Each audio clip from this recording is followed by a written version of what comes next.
J'entends ta douce voix, Jésus, je viens à toi, je viens, ô Sauveur, lave-moi dans le sang de ta croix. Jésus, roi des rois, qui mourut pour moi, je veux mourir avec toi.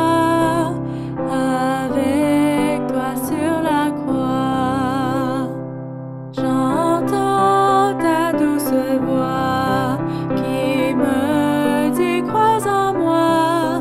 Je crois, Seigneur, soutiens ma foi, tiens-moi près de ta croix. Jésus. Prêt pour la pluie de l'arrière-saison. L'Esprit de Dieu est une puissance convaincante.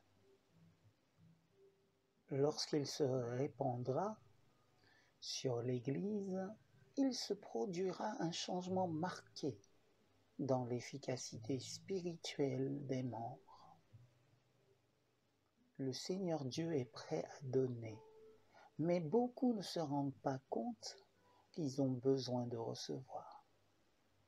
Ils sont faibles, alors qu'ils pourraient être forts, sans pouvoir, alors qu'ils pourraient être puissants en recevant l'efficacité du Saint-Esprit.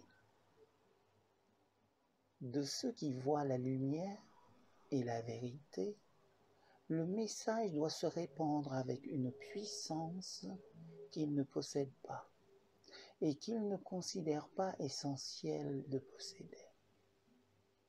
Lorsqu'ils se saisiront du Tout-Puissant par une foi vivante, lorsque la vérité deviendra pour eux une réalité vivante, alors ils verront s'accomplir ses œuvres. Oui, une œuvre qu'à présent ils ne peuvent pas concevoir. Le peuple qui se trouve,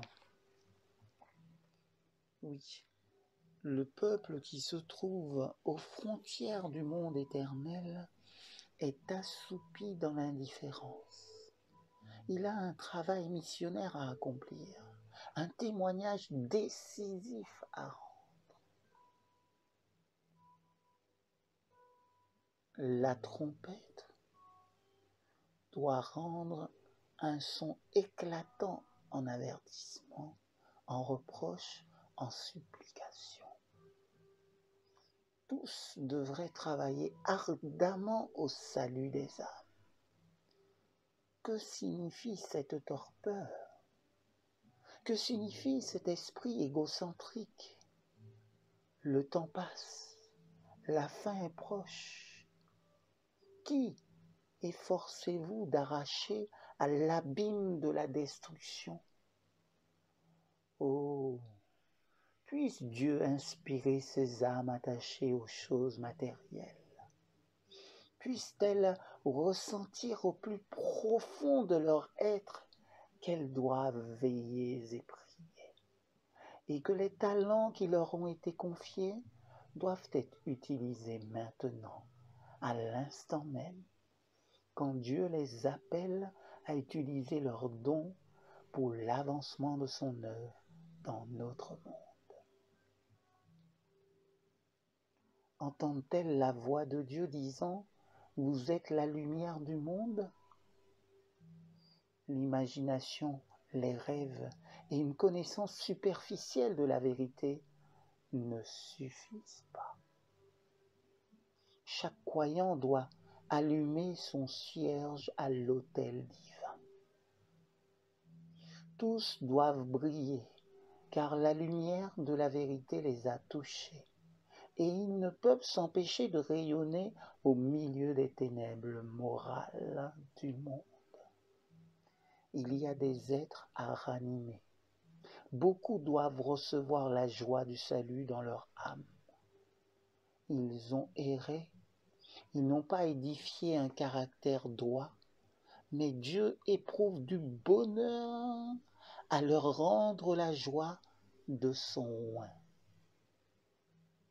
il en résultera l'efficience, la félicité, une assurance sanctifiée, un témoignage vivant. Dites aux pauvres, découragés, qui se sont détournés du droit sentier, qui ne doivent pas désespérer. Il y a guérison, purification pour chaque âme qui ira au Christ.